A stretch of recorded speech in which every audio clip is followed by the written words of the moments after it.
अब आते हैं ब्लॉकचेन और माइनिंग की तरफ कि ब्लॉकचेन क्या है और माइनिंग क्या होती है। ब्लॉकचेन को इस तरीके से समझें कि जो भी डेटा स्टोर होता है वो ब्लॉक के फॉर्म में होता है और वो प्रीवियसली एक चेन ऑफ ब्लॉक्स में अटैच हो जाता है, जो भी इंफॉर्मेशन हम उसमें इंट्रोड्यूस करते हैं। When it comes to the blockchain in cryptocurrency, तो इसमें जो मोस्टली यूज होती है डेटा वो होती है ट्रांजैक्शन रिकॉर्ड्स। तो ब्लॉकचेन को आप एक तरीके से समझें, एक ह्यूज डेटा होता है, एक लेजर बैलेंसेस होते हैं उन ट्रांजैक्शंस के, जो कि बाय एंड सेल हो रही होती है बिटवीन क्रिप्टो करेंसी में। ये डेटा इम्यूटेबल होता है। इम्यूटेबल का मतलब है कि once it has been done, इसको कोई भी जो है चेंज नहीं कर सकता, इसको जो है कोई भी एडिट नहीं कर सकता। सो वंस वो ट्रांजेक्शन जब हो जाती है तो ये इम्यूटेबल होती है और वो जो डेटा जो होता है वो सेम इम्यूटेबल होता है। माइनिंग की जहाँ तक बात है तो बिटकॉइन 21 मिलियन जो है इसका एक तरीके से जो है सर्कुलेशन सप्लाई एग्जिस्ट कर सकती है। और अभी तक जो है तकरीबन 18 मिलियन जो है बिटकॉइन माइन हो चुके हैं। बिटकॉइन माइनिंग से क्या मुराद है? बिटकॉइन माइनिंग से ये मुराद है कि डिजिटल करेंसी को एग्जिस्टेंस में लाने के लिए एक तरीके से बहुत कॉम्प्लेक्स जो है कैलकुलेशंस होती है, वो रिजॉल्व्स होती है। वो 64 हैश पे जो है मुबनी होती है जो उसकी कैलकुलेशंस होती है।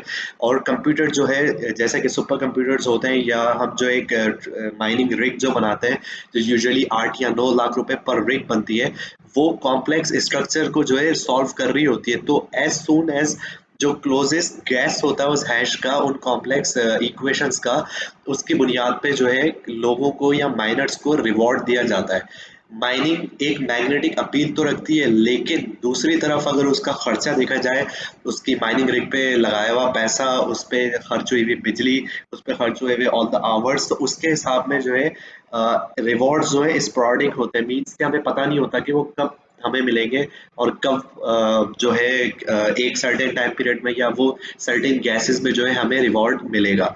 तो माइनर्स बेसिकली क्या होते हैं, वो ट्रांजैक्शंस के ऑडिटर्स होते हैं। वो कॉम्प्लेक्स जो इक्वेशंस होती है उसको रिजॉल्व कर रहे होते हैं। वो नोट्स को जो है उन जो भी ट्रांजैक्शन का रिकॉर्ड्स होता है उसको जो एक तरीके से रिजॉल्व कर रहे होते हैं उन कॉम्प्लेक्स स्ट्रक्चर्स में, ताकि इसमें ट्रांसपेरेंसी रहे और काउंटर फीडिंग ना हो इसमें। तो basically it's not a task for a guy और a single human being, it's a task for a super computers, जो कि millions and billions of calculation within seconds कर रहे होते हैं। और इसी ब्लॉकचेन को इन्हीं माइनिंग के थ्रू जो है एक तरीके से ट्रांसपेरेंट बनाते हैं। इसमें जो भी इंफॉर्मेशन जो है डेटा ब्लॉक्स की सूरत में जो है स्टोर होता है। सो माइनिंग के रिवॉर्ड्स क्या है?